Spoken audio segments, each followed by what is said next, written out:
Tak peduli seberapa keras kamu mencintai hidup, dia akan tetap meninggalkanmu. Tak peduli seberapa kuat kamu mencengkram waktu, dia akan tetap merampasmu. Kenapa dunia ini begitu tidak adil? Kenapa ada orang yang lahir di istana, makan dengan sendok emas, sementara yang lain merangkak di jalan, mengais nasi basi dari tong sampah?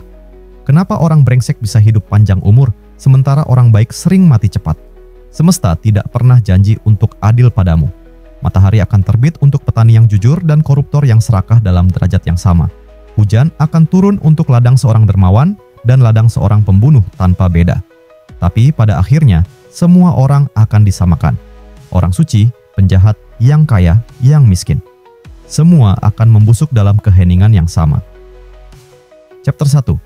Keadilan yang selalu tepat waktu. Kamu mungkin berpikir, masih ada waktu nanti untuk mencintai lebih tulus. Masih ada waktu nanti untuk meminta maaf. Masih ada waktu nanti untuk menjadi manusia yang lebih jujur. Tapi mati tidak menandai kalender. Dia tidak kirim notifikasi. Dia tidak menunggu sampai kamu siap. Ketika gilirannya tiba, dia hanya akan datang, hening, telak. Tidak bisa dinegosiasi. Dan kamu pun akan tahu bahwa satu-satunya kontrak yang benar-benar sah dalam hidup ini adalah kontrak kematian. Lihat sekelilingmu. Ada miliarder yang merasa hidupnya kekal, seolah uang bisa membungkus tubuhnya dari kefanaan. Ada politisi licik yang yakin kekuasaan akan melindunginya selamanya. Ada pendeta, ustaz, guru spiritual yang berkata, jika kau taat, kau akan diselamatkan. Tapi, tak satu pun dari mereka yang bisa kabur dari lubang tanah. Mati tak pernah telat satu detik. Dia tidak peduli siapa kamu, seberapa keras kamu berdoa, seberapa besar saldo rekeningmu. Chapter 2. Kaya miskin, brengsek suci, semua akan membusuk. Bayangkan peti mati. Semua bentuk kemegahan dunia berhenti di sana. Di dalam peti itu, tidak ada perbedaan antara CEO yang gajinya miliaran dengan kuli bangunan yang upahnya dihina. Ada yang bilang, kita dilahirkan sama. Itu bohong. Kita dilahirkan dengan ketidakadilan.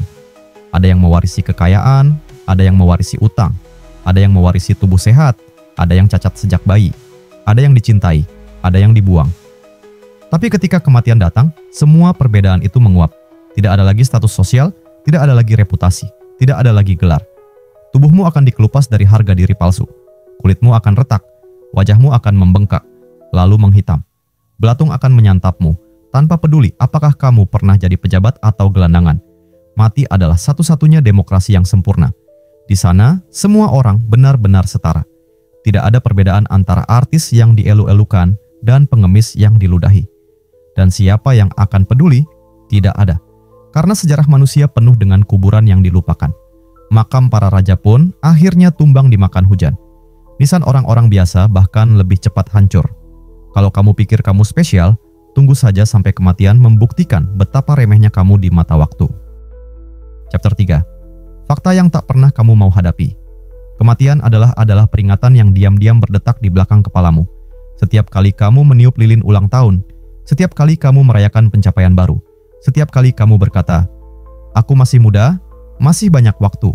Kematian hanya tersenyum, mencatat, menunggu. Kamu boleh lari sejauh mungkin dengan kesibukanmu.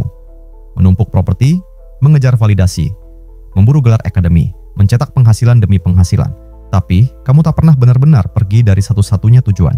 Titik di mana jantungmu berhenti berdetak dan nama lengkapmu menjadi tulisan di batu nisan. Kematian adalah satu-satunya kepastian, selebihnya hanya probabilitas.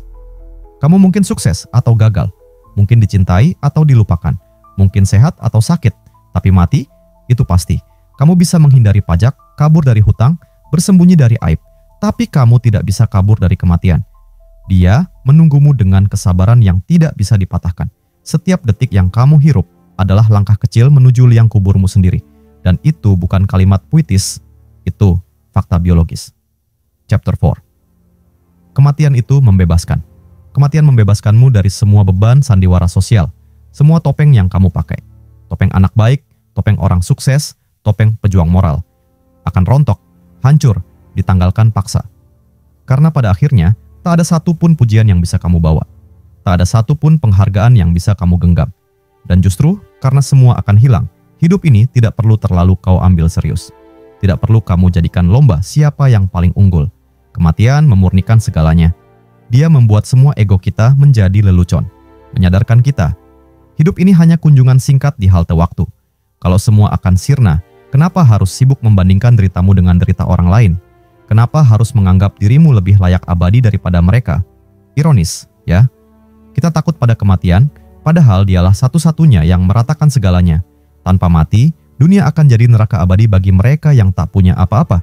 Yang kuat akan selamanya menginjak yang lemah. Yang kaya akan selamanya menertawakan yang lapar. Tapi karena mati, semua manusia hanya pengunjung sementara. Tak ada tahta yang abadi, tak ada kekuasaan yang kekal. Semua pencapaianmu akan habis dimakan waktu. Chapter 5. Kalau kamu merasa dunia tidak adil, maka kamu tidak sendirian. Ratusan miliar manusia pernah merasakan getir yang sama. Tapi siapa bilang dunia pernah berjanji untuk adil? Kalau kamu menunggu hidup untuk menebus lukamu, kamu akan kecewa sampai mati. Hidup hanya janji satu hal, kamu akan mati. Itulah kontrak biologis yang kita semua sepakati, meski tanpa sadar. Ketidakadilan hidup adalah harga tiket masuk. Keadilan mati adalah pintu keluar yang tidak pernah tertutup. Dan saat kamu memahami itu, kamu akan berhenti mengemis pengakuan. Berhenti meratap karena nasib buruk. Karena kamu tahu, di akhir cerita, semuanya akan lenyap jadi debu, termasuk penderitaanmu. Chapter 6. Kematian akan mengupas topengmu.